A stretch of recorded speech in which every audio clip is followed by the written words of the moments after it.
terpercaya.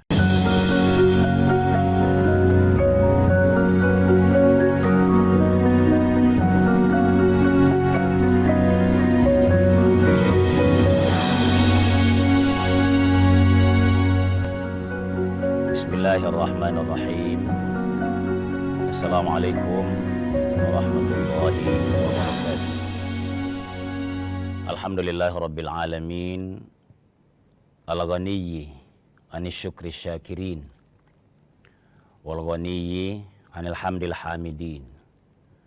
Wassalatu wassalamu ala asyrafil anbiya'i wal mursalin wa ala alihi wa ashabihi ajma'in. Amma ba'd. Mendalam rasa syukur kita kehadirat Allah Subhanahu wa Ta'ala, Zat yang maha kaya dari syukurnya kita yang bersyukur. Allah Zat yang maha kaya dari pujian hamba-hambanya yang memuji. Ghaniyun Hamid.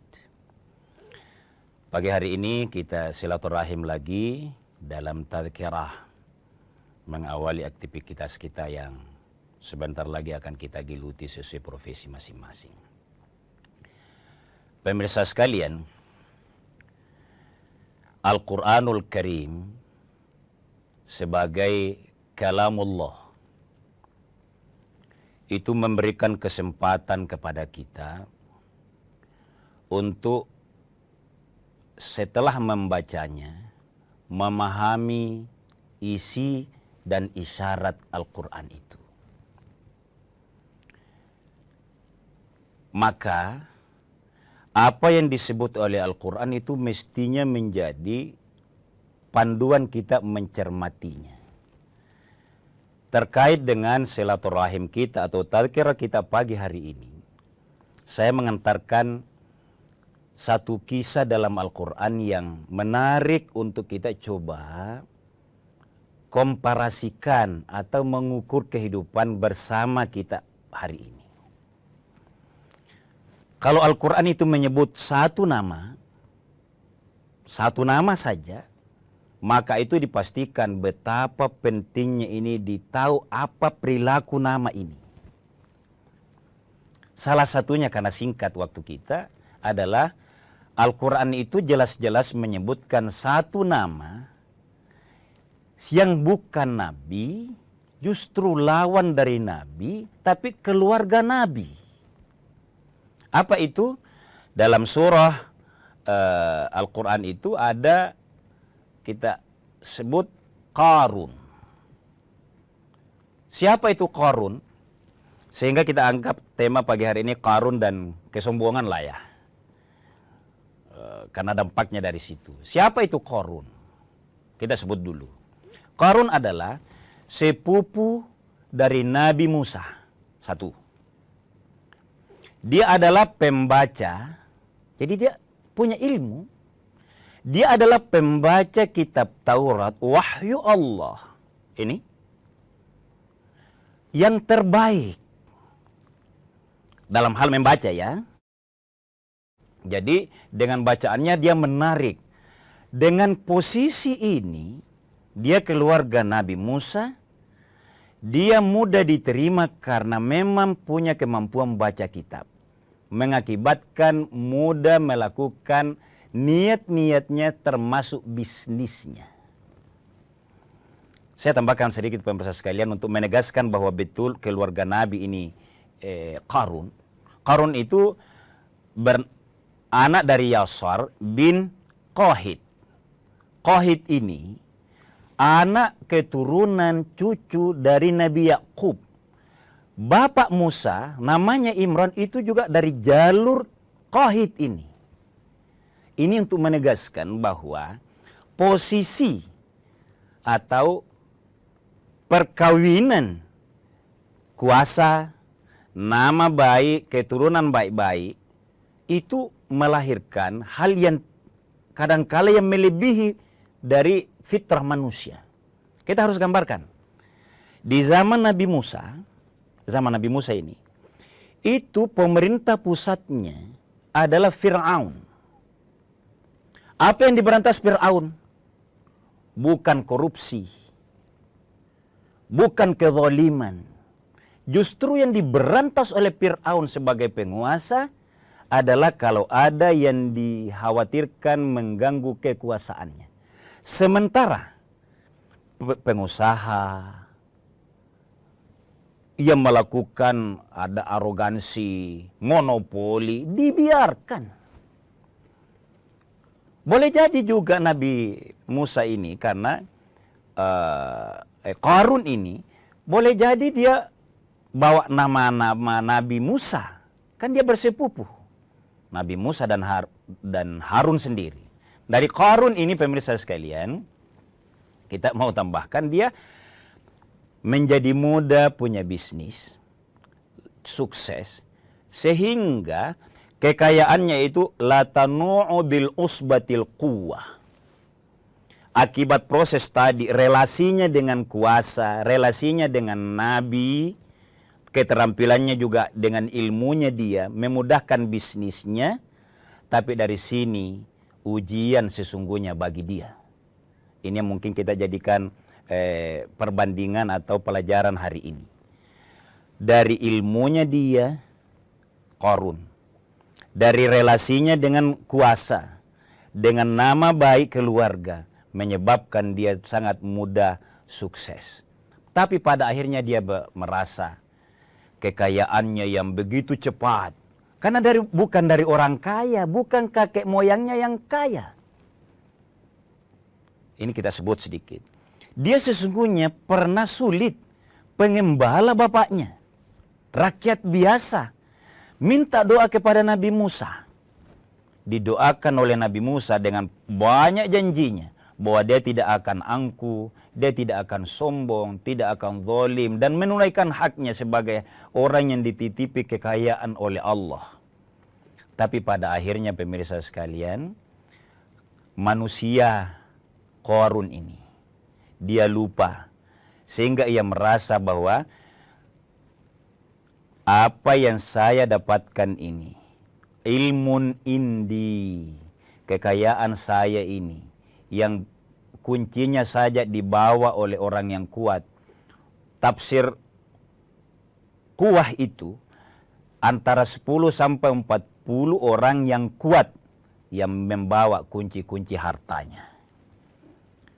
Lewat kekayaan inilah dia pamerkan, terbuka dia sampaikan bahwa ini karena ilmu saya, kehebatan saya oleh Qarun itu. Kita lanjut setelah jeda sejenak.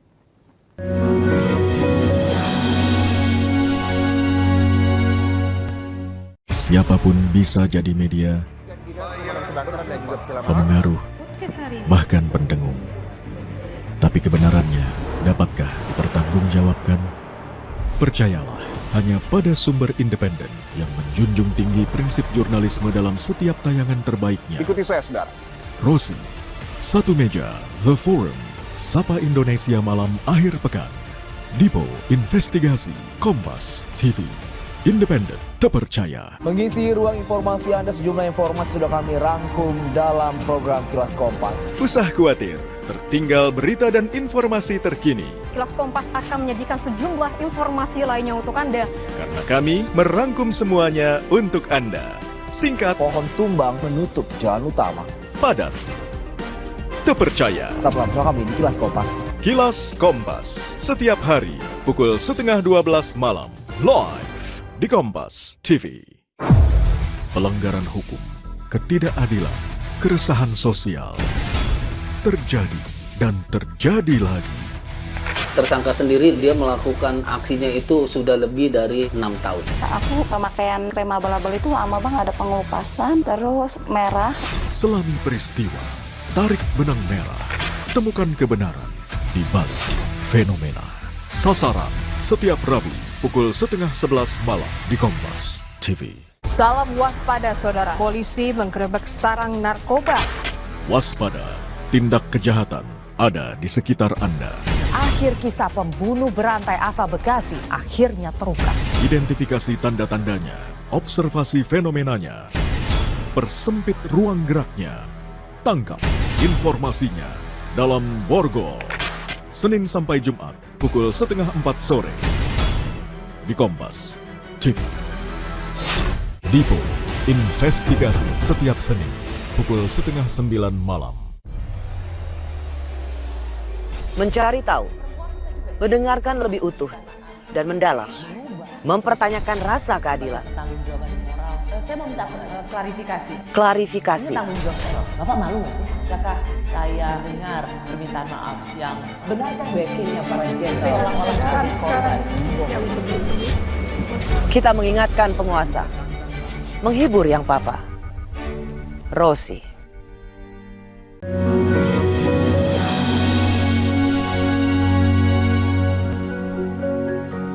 Pemirsa sekalian kaum muslimin yang dimuliakan oleh Allah Subhanahu wa taala, jadi memang relasi kuasa, bisnis dan citra itu sungguh-sungguh menjadi ujian bagi manusia, lalu diabadikan oleh Allah untuk jadi pelajaran bagi kita sekalian umat terkini, apa yang digambarkan oleh surat Al-Qasas mulai 76 sampai 80 lebih. Begitu panjang diuraikan kisah Qarun ini. Nah, agar menjadi pelajaran bagi kita, saya baca sedikit ayatnya pemirsa sekalian. Qarun sempat berkata begini, qala innama utituhu ala ilmin indi. Wahai kawan-kawan, Qarun yang berkata begini, ini harta, ini gudang saya karena ilmuku. Ini jelas, ilmin indi. Awalam ya'lam anna Allah qad ahlaka min qablihi minal quruni man huwa ashaddu minhum quwwah wa aktsaru jam'a. Qarun begitu terbuai dengan kekayaannya yang mendadak itu. Anak muda biasa bilang OKB, orang kaya baru. Kayaknya belum siap jadi kaya. Sehingga dia lupa bahwa sesungguhnya sebelum Qarun itu sudah banyak orang kaya, bahkan banyak orang yang lebih kuat, tapi dia sudah tidak peduli. Wala yus'alu an dzunubihimul mujrimun.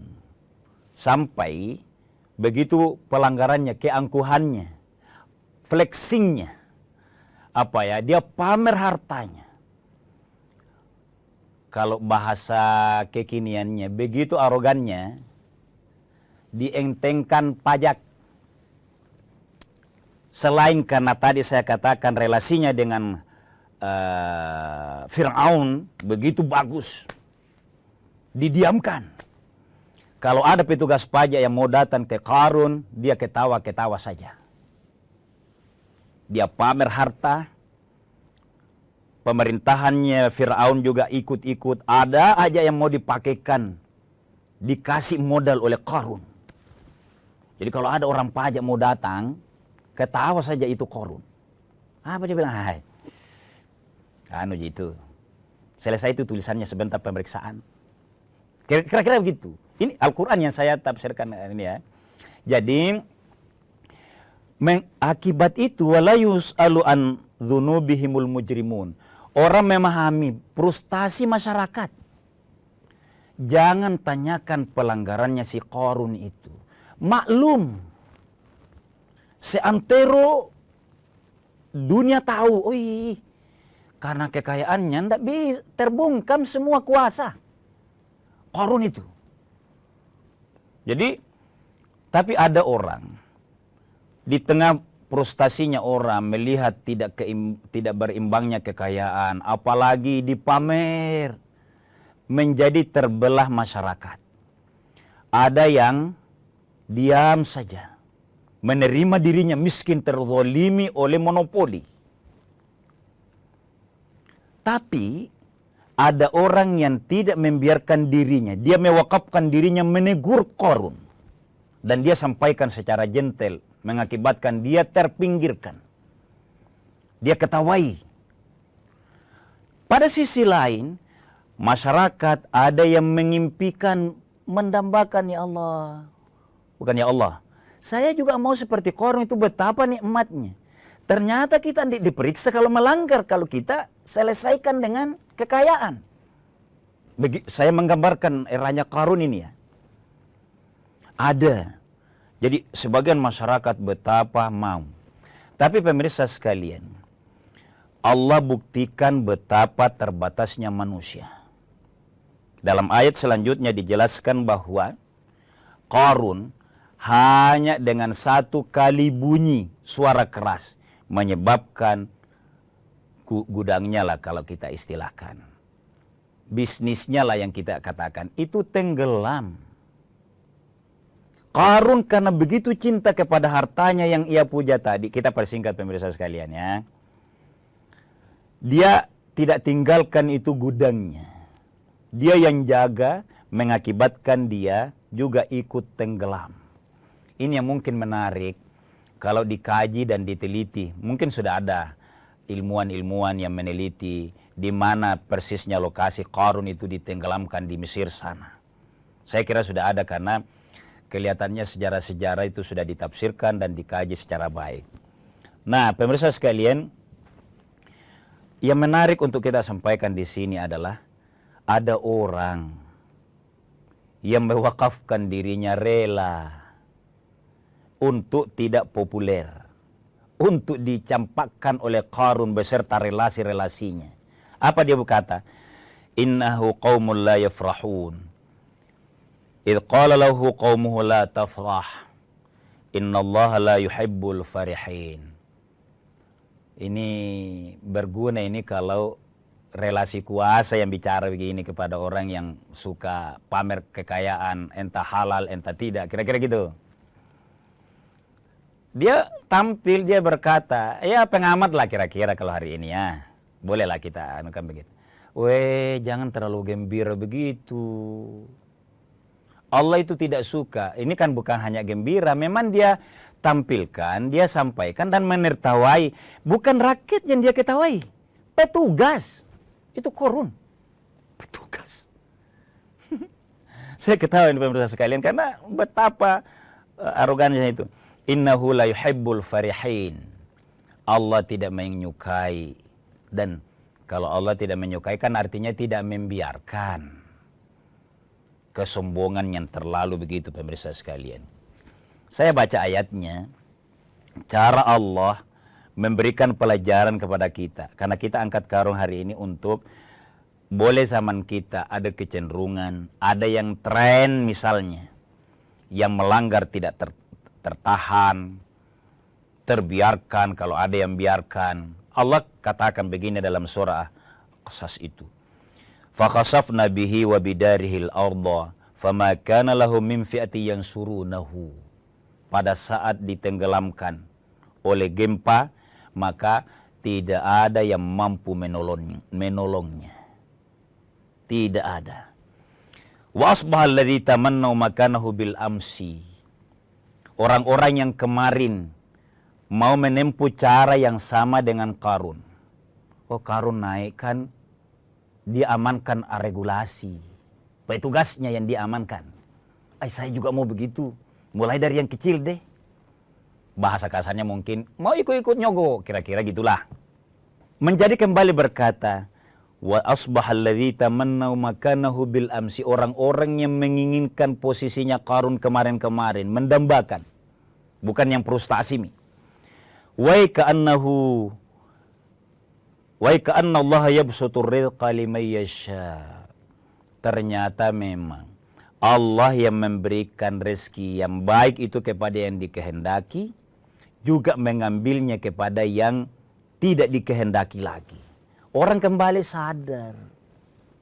Cuma kita mau menyampaikan pagi hari ini agar dari sekarang kita waspada, saling mengingatkan kalau ada yang pada posisi ini.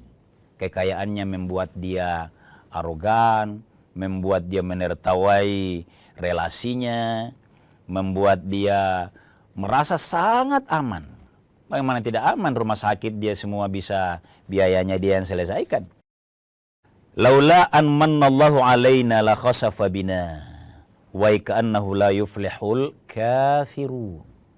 Jadi ini fakta dalam Al-Quran, posisi kejayaan Qarun tidak hanya karena kehebatan dia secara pribadi, tapi memang relasi yang begitu terkapitalisasi secara menguntungkan lah. Tapi faktanya tidak langgeng. Kalau kita ingat di zaman Musa, karena Musa itu juga banyak peristiwa besar diantaranya. Dua-duanya ditenggelamkan. Ada yang sombong dengan kekayaannya, flexing-flexingnya disebarkan begitu ke umat, tidak tertahan, Qarun tenggelam. Yang arogan dengan kekuasaannya, Fir'aun, itu juga terjadi di zaman Nabi Musa.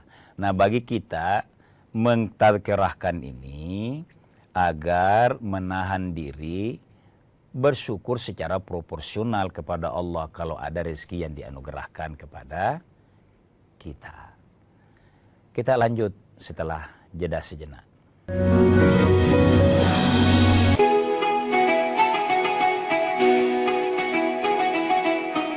Mari sambut Hari Yang Fitri dengan hati penuh kemenangan, menjalin silaturahmi, menguatkan persaudaraan dalam kebersamaan. Kompas Gramedia berkomitmen menyajikan karya terbaik sebagai inspirasi untuk semua. Assalamualaikum warahmatullahi wabarakatuh. Seusai menunaikan ibadah puasa selama bulan suci Ramadan, tiba saatnya bersukacita menyambut hari kemenangan. Mari berbagi kebahagiaan, merayakan kebersamaan, saling bermaafan, eratkan persaudaraan. Selamat Hari Raya Idul Fitri 1446 Hijriah. Minal aizin wal faizin, mohon maaf lahir dan batin. Wassalamualaikum warahmatullahi wabarakatuh. Independen, terpercaya. Saat ini, siapapun bisa jadi media, pemengaruh, bahkan pendengung. Tapi kebenarannya dapatkah dipertanggungjawabkan? Percayalah hanya pada sumber independen yang menjunjung tinggi prinsip jurnalisme dalam setiap tayangan terbaiknya. Gelar bicara tajam mengupas fakta, memantik solusi. Doktor dan profesor itu bisa abal-abal dan dengan belise. Kenapa lebih memilih jalan ini, jalan yang kemudian jadi tidak aman? Why now? Berita bernilai sebagai referensi. Ada apa di balik pembangunan pagar laut? Serta investigasi yang mengungkap kebenaran. Ikuti saya, saudara. Rosi. Satu meja, The Forum. Sapa Indonesia malam akhir pekan. Dipo Investigasi. Kompas TV. Independen, terpercaya.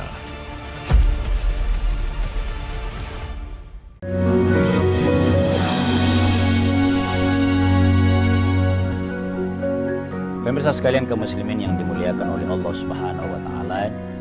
Jadi sebagai umat beragama, kita senantiasa bersyukur menjadikan ajaran agama kita itu sebagai panduan. Kita yang Islam, pagi hari ini kita mencoba membuka secara sederhana kisah Qarun yang dengan doanya awalnya, keterampilannya baca firman Tuhannya, itu menyebabkan dia mudah berusaha, tapi menjadi tidak mensyukuri, bahkan dia lupa segala yang memberikan peringatan kepada dia. Agama mengingatkan kita posisi ini. Untuk itu pemirsa sekalian, tentu kita harus memaksimalkan potensi. Bekerja keras karena itu ibadah. Akan ada di antara kita yang Allah kabulkan doa-doanya, dimudahkan usahanya. Kita ingatkan, ada hadis Nabi begini, malam yashkur ala na'mai. Barang siapa yang tidak mensyukuri nikmat-nikmatku. Karena begini pemirsa, kadangkala ujian ke kita itu karena kesibukan, kesuksesan kita itu lupa bersyukur kepada Allah. Nikmat makin bertambah, Lupa kita bersyukur kehadiratnya. Malam yashkur ala na'mai walam yasbir ala balai. Ini yang kena Qarun ini. Lalu tidak sabar kalau ada ujian-ujian. Bagi orang kaya itu, bagi orang sukses itu adalah ujian pertamanya adalah kesabaran mengikuti aturan, anjuran, norma. Itu ujian harta di situ itu. Kalau kita kembangkan sejarah di zaman Nabi, yang mirip dengan Qarun itu ada juga Tha'labah. Pertama, tidak sabar mengikuti aturan, tidak berzakat. Qarun persis seperti itu. Tapi sebenarnya dia berkorban banyak. Tapi bukan mengikuti anjuran agama, sabar mengikuti bahwa ada namanya persen zakat. Apa yang ia lakukan? Dia menyogok. Dia nyogok karena memang dia tertutup. Itu ujian kalau harta ini. Nah, ini yang perlu kita ingatkan, walam yasbir ala balai. Tidak sabar, sekali lagi karena konteksnya kita Qarun pagi hari ini, tidak sabar mengikuti aturan itu. Bahkan kita harus angkat ini. Lebih banyak itu pengorbanannya. Menyogok kiri kanan, cogok ini, dibanding kalau mengikuti presentasian dari agama. Pasti begitu tuh. Maka kalau ada orang begini diuji oleh aturan, berzakat lah misalnya, berinfak. Yang kedua, jangan kampanye lah itu dengan kekayaan, janganlah. Tiru itu orang-orang yang kalau kita ketemu, kita sering malu. Tiru ini. Kita dalam sebuah forum, bajunya sederhana. Lebih mengkilap yang lain. Boleh jadi ownernya perusahaan itu, direkturnya, lebih bagus bajunya daripada dia. Kan fenomena hari ini. Ini kan kaitannya dengan penampilan ini. Sederhana lah. Kira-kira gitu. Nah, saya kembali, walam yasbir ala balai. Kalau ini sudah kita tidak syukur secara benar dan tidak sabar dengan aturan-aturan yang ada, cobaan-cobaan yang ada, apa kata Allah dalam hadis kursi ini? Falyakhruj min tahti samai. Dua kunci ini. Tidak syukur kepada Allah dan tidak sabar dengan aturan Allah.